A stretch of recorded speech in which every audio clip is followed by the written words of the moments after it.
안녕하세요, 한민철입니다. 이번 시간은 창업, 또 다른 말로 정부 지원 사업, 이 두 가지를 연결해서 말씀드려 볼게요. 시작하겠습니다. 창업 있잖아요. 네이버에서 검색해 보시면 나라를 세워 올린다. 그만큼 큰 일입니다. 단순히 회사를 차리는 일이 아니에요. 창업은 하나의 산업에 가까워졌습니다. 농업, 공업, 수업, 축산업, 이런 식으로 산업의 분류가 많잖아요. 창업은 회사가 차린다는 뜻을 가지고 있기도 한데 우리나라로 넘어오면서 요즘 창업은 느낌이 약간 달라졌습니다. 하나의 산업의 카테고리로 분류되기 시작했습니다. 창업이라는 카테고리 하나가 분류되었다. 무슨 말인지 살펴보시면 알 겁니다. 크게 창업을 말할 때요, 우리가 알고 있는 점포를 개업합니다. 상공인입니다. 근데 점포는 개업하고 싶은데 운영할 방법을 잘 모르겠어요. 만질 줄도 잘 모르겠고요. 그러면 대신해서 다 만들어 드릴 테니까 운영만 하세요. 그게 프랜차이즈 사업 같은 거고요. 그 외에 내 기술을 보유한 채로 무언가 일을 만들어낸다? 이걸 기술 창업이라고 말합니다. 소상공인, 쉽게 생각하면 앞치마 메고 있는 사람을 생각하시면 됩니다.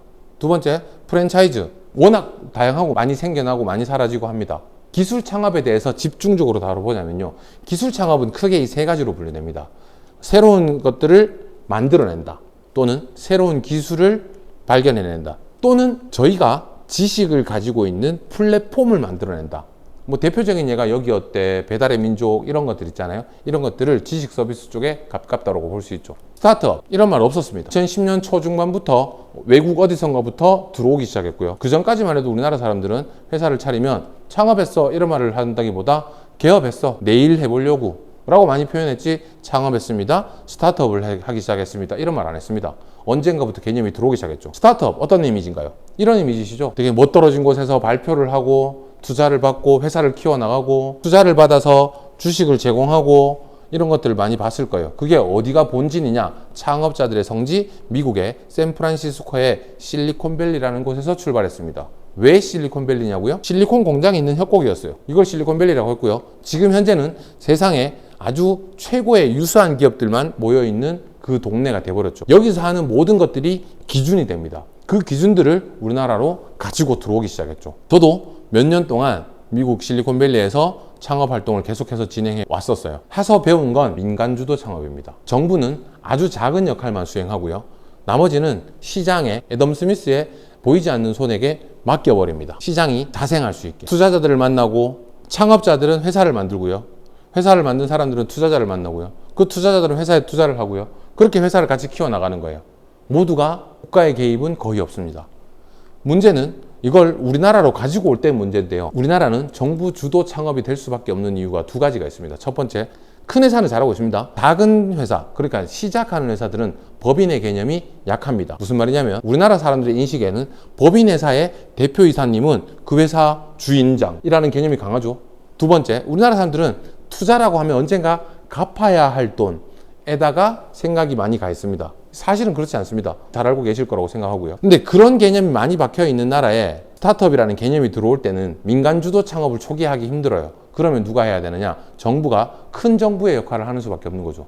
그 큰 정부의 역할을 하는 정부가 예산을 투입해서 점점 스타트업을 하면서 창업자 마인드를 키워나가게 합니다. 그렇다면 직장인이 되고자 준비하는 사람들에게 창업하세요, 사장님이 되어보세요 라는 걸 계속해서 장려하는 걸까요? 창업이라는 카테고리 옆에 새로운 일자리들이 생겨납니다. 국가가 여러분들에게 1억을 준다고 칩시다. 너 창업할래? 내가 1억 줄게.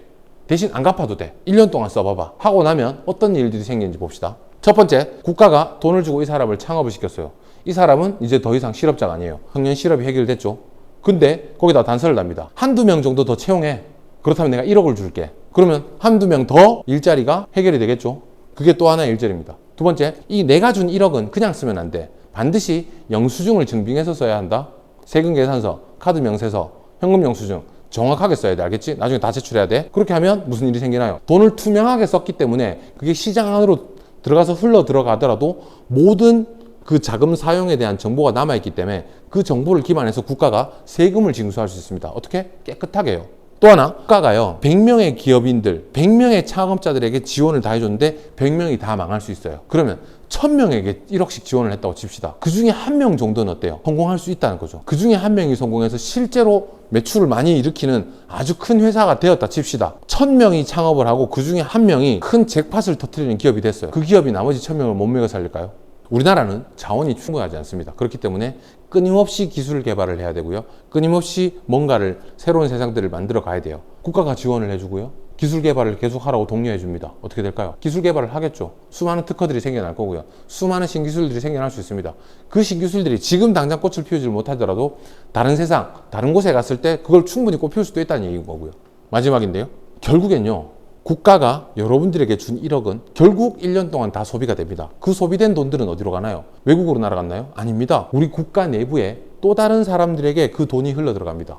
그럼 그 사람들도 똑같이 영수증 쓰고 돈을 쓰면 결국 돌고 돌아 그 돈은 다시 어디로 돌아가죠? 국가로 돌아옵니다. 세금으로. 그 와중에 내수 경기는 활성화가 되어 갈 테고요. 그러니 국가는 돈을 썼지만 그 안에서 자연스러운 순환이 생기면서 결국 국가로 돌아옵니다. 그 돈은. 청년 취업을 하나 시키기 위해서 몇백만 원, 몇천만 원 투입하는 것보다 한 명을 창업시킴으로 생기는 낙수 효과가 훨씬 더 많을 수 있다는 거죠. 그러니까 국가가 안 할 이유가 없는 겁니다.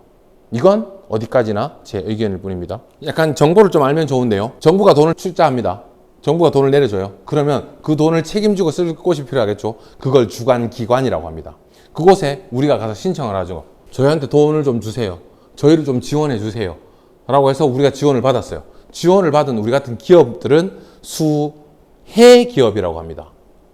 근데 우리는 홈페이지를 만들고 싶어서 지원을 받았어요. 근데 나 홈페이지 못 만들어요. 누가 만들어주면 되죠? 어떤 홈페이지를 만들어주는 기업 하나가 저희한테 만들어주면 되겠죠.